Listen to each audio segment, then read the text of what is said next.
आज आम्ही करत आहोत कुर्मा।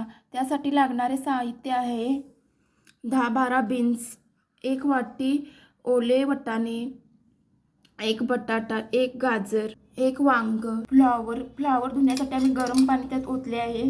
त्याच्या मसाल्यासाठी लागणारे साहित्य आहे 2 चमचे मगज बी, 1 चमचा जिरा, 2 चमचे तीळ, आवडीनुसार ओलं खोबरं आणि पुदिना यांचा मिक्सरमध्ये मसाला करून घ्या। सर्वप्रथम आपण मसाला भाजून घेऊ हलका तीळ, मगज बी आणि जिरे, खोबरे सुद्धा। यामध्ये कोथिंबीर पण घालून घेतली आहे।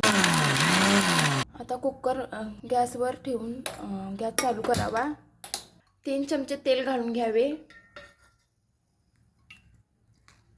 त्यामध्ये बारीक चिरलेला 1 कांदा,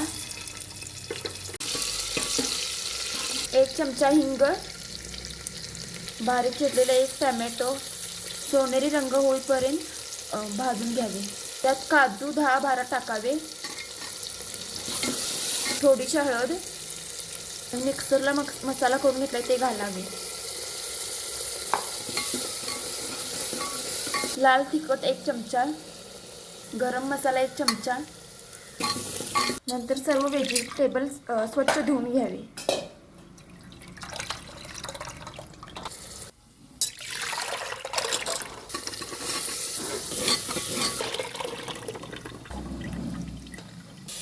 कुर्म्यामध्ये गरम पाणी करून घालावे